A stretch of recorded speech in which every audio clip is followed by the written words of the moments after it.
Tidak ada obat yang paling ampuh untuk bisa menyembuhkan luka batin kecuali ikhlas.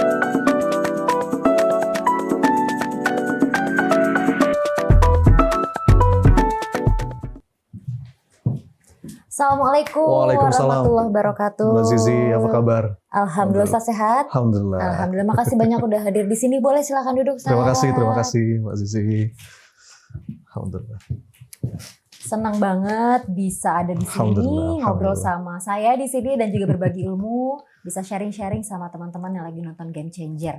Ya. Dan ngomong-ngomong, Ustaz Sony ini adalah co-founder dari PPA Institute.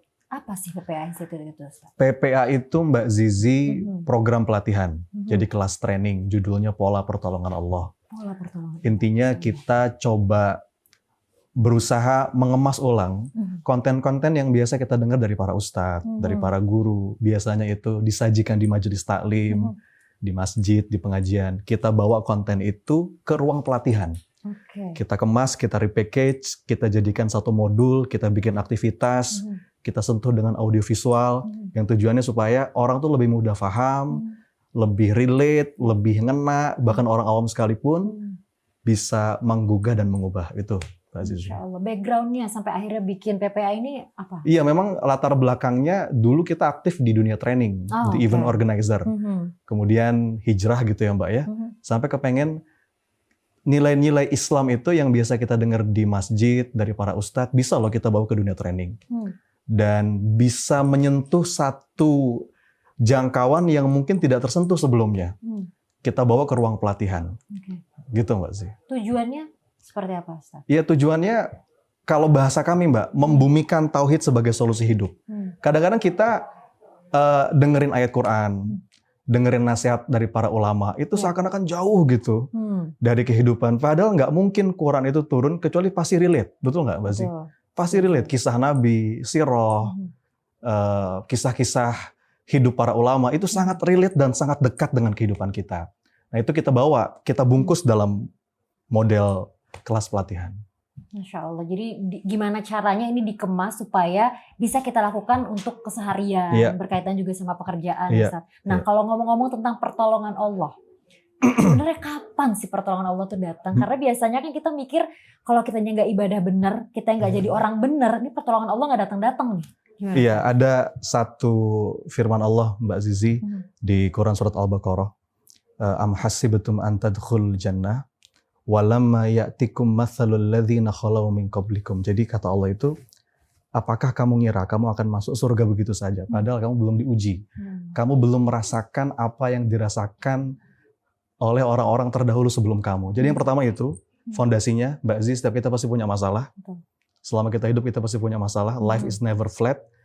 Dan masathumul ba'sa wad-dharra wa zulzilu. Bahkan dari yang ringan, berat, sampai wazulzilu yang menggoncangkan hati Mbak. Dan setiap kita pasti butuh ditolong sama Allah. Sampai tadi kan, ayat itu dibungkus dengan satu kalimat, ala inna nasrullahi qarib. Pertolongan Allah itu dekat. Sedekat apa? Ada satu doa Mbak Zizi dari Nabi Musa alaihissalam. Ini mungkin bisa jadi frame yang ngebungkus materi tentang pola pertolongan Allah. Nabi Musa itu Mbak Zizi ketika berhadapan dengan masalah yang cukup berat, harus ngadepin Firaun, ngurusin Bani Israel yang susah diatur. Apa yang pertama kali dia minta? Doanya, Rabbi syrah li sadri, minta dadanya dilapangkan. Baru setelah itu wa yassir li amri, urusan dimudahkan. Jadi ternyata pintu gerbang awalnya itu Mbak Zizi, dada lapang dulu. Kalau ada pertanyaan seberapa dekat pertolongan Allah itu hadir dalam hidup kita, maka seberapa bisa kita mau melapangkan dada kita. Bukan urusan mudah dulu, baru dada lapang. Justru dada lapang dulu, urusan jadi mudah. Dan terakhir, wahlul uqdatam min lisani yafqahu qawli. Mission accomplished. Masalah selesai, hajat tercapai.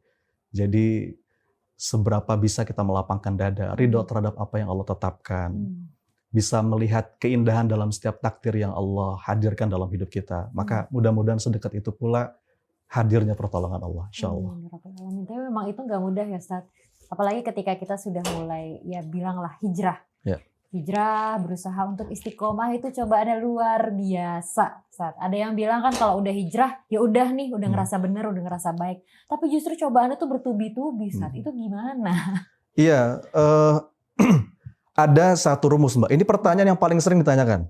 Saya kemana-mana kalau ngisi kajian, memberikan sesi training di berbagai tempat. Biasanya pertanyaan tentang istiqomah itu pertanyaan paling sering ditanyakan. Sampai ada satu rumus Mbak Zizi yang mudah-mudahan ini memudahkan kita untuk dapat formulanya. Rumusnya itu teman.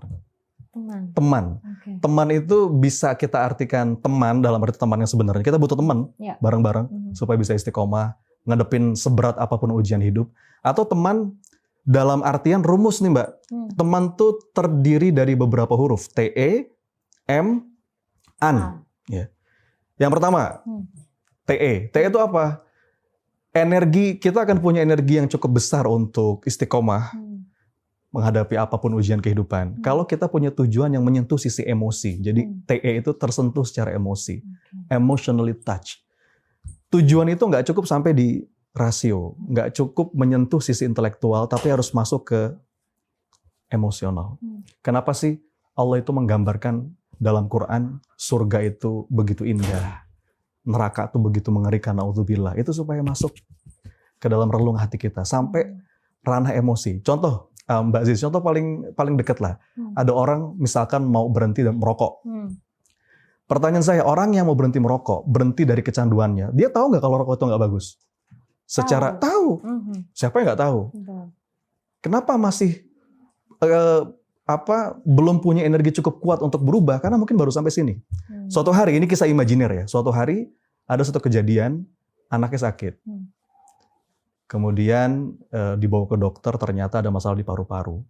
Dan dokter bilang, Pak, ini menurut diagnosa besar kemungkinan karena asap rokok. Bapak merokok ya? Terpukul luar biasa. Pertanyaan saya Mbak Zizi, itu orang itu bisa langsung berubah nggak besoknya? Bisa. Dan istiqomah insya Allah. Karena udah sampai level emosi. Dorongannya udah dorongan emosi. Pengen jadi ayah yang baik, pengen jadi teladan yang baik. Jadi milikilah tujuan yang menyentuh sisi emosi. Itu rumus yang pertama Mbak Zizi kalau kita pengen istiqomah. TE. Makanya ketika saya pribadi, kalau mau ngasih value, ngajarin anak tentang nilai-nilai kehidupan, itu sebisa mungkin menyentuh sisi emosi. Nggak cukup kita bilang, nah ayo sholat. Nanti kamu masuk neraka. Itu jadi pengetahuan aja. Tapi gimana caranya kita masukin nilai-nilai itu kepada anak?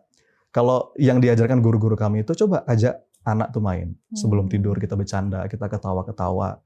Atau ajak main kemana gitu ya. Bikin dia bahagia. Kemudian di sela-sela momen itu kita sampaikan sama anak. Nah, AA sama anak saya yang pertama. Mau nggak nanti kita di surga bareng-bareng lagi kayak gini? Abi pengen kita bareng-bareng lagi kayak gini. Itulah kenapa Abi nyuruh kamu sholat. Pengen kita sama-sama lagi. Itu mengajarkan kepada anak dialog iman yang menyentuh sisi emosi. Itu TE Mbak. Kemudian M. M tuh M-nya 2. M kuadrat ya. Kita butuh mentor, kita butuh model memang. Jadi supaya bisa istiqomah, ya betul tadi yang Mbak Zizi bilang, hijrah tuh mudah. Istiqomah itu yang jadi challenge-nya. Dan memang kita butuh mentor. Kita nggak bisa hijrah sendirian tuh tersesat nanti. Kita butuh guru, kita butuh mentor, dan kita butuh model. Sosok yang kita kagumin, yang paling ideal mulai dari Rasulullah, para sahabat, sampai yang dekat dengan keseharian. Satu sosok yang kalau kita ingat dia, atau kalau kita ketemu sama dia nggak ngomong sekalipun, ada energi iman yang masuk dalam hati kita. Yang gue tuh pengen kayak dia. Nah itu model. TE, M. Nah terakhir AN, saya ambil akhirannya supaya mudah diingat aja. AN itu apa? Menyesuaikan lingkungan, bangun kebiasaan. Lingkungan, kebiasaan. Jadi sesuaikan lingkungan karena jelas ya hadis Nabi, siapa kita dipengaruhi oleh lingkungan kita, dan bangun kebiasaan. Mulai dari membiasakan ibadah yang sedikit tapi dawam. Jadi teman itu mudah-mudahan jadi formula yang memudahkan kita buat istiqomah, Mbak Zizi. Oke, teman.